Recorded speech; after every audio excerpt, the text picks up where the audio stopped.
Side, ball one, and wait a minute, there's an animal loose.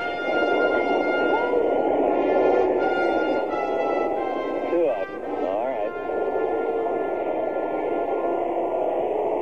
I'm not sure what he's doing out there.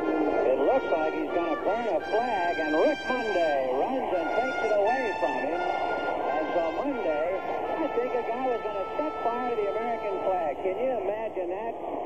30 years later, I could not tell you immediately what was on my mind, except what they were doing was wrong.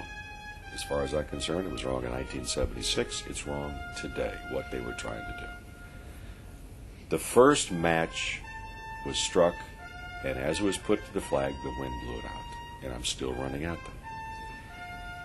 The second match is ignited, and one of them starts to put the match to the flag at the same time I got there. I do know that I thought about maybe bowling them over. But now I can get the flag before maybe the match can get there. So I reached down, picked it up, still on the run. And the first thing that came to mind, I mean, you could smell the lighter fluid. That's how much they doused it. And it was soaking wet. You could feel the coldness of this lighter fluid. And I said, well, is it on fire? Well, obviously it was not on fire. Thank goodness it was not on fire. People don't notice, but he beat me to the flag. I was coaching third base at that time. And I saw Rick Monday start running from center field over to left. I didn't know what it was, but as soon as I saw him stop, I took off and I ran out there. Tommy Lasorda, remember, was the third base coach at the time for the Dodgers. It was the year before he became the manager, the year before I came to the Dodgers. Tommy ran past me yelling about every expletive a longshoreman has ever uttered in trying to get to the guys. I gave the flag to Doug Rao, who was a left-handed pitcher for the Dodgers, who came out of their third base dugout, and I gave him the flag. I turned around, the guys are being escorted off the field by members of the security team, and also Duke, the head groundskeeper, was with them too, and he had one of them by the arm, and they escorted them off the field. And it was a very quiet moment. There was a smattering of applause as they got these two guys off the field, and it got quiet again. And if memory serves correctly, from one part of the stadium, I don't know where, and then from another part, and then from another part, and then kind of collectively, people began to sing God Bless America.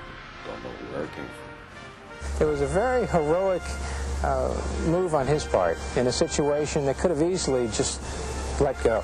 The flag could have easily just burned there until a couple of ushers came out. But Rick acted, and I think we're all very, very happy that he did. I'm surprised by the response in the greatest sense of the word. Embarrassed by the intention that was focused upon me, because I don't know anyone that would not have done the same thing had they been as close to it as I was. So that being said, I get letters every week from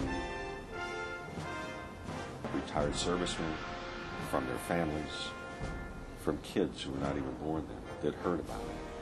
And I started again a little bit more so a few years ago. Major League Baseball had selected that moment, saving the flag, as one of the top 100 moments in Major League Baseball history. So there was a rejuvenation of that entire thing. And from time to time, people ask, well, are you upset because you spent 19 seasons in the major leagues and you're known for primarily stopping two people from burning the flag? If that's all you're known for, it's not a bad thing at all. I think it solidified the thought process of hundreds of thousands of people that represented this country in fine fashion. Many of them lost their lives.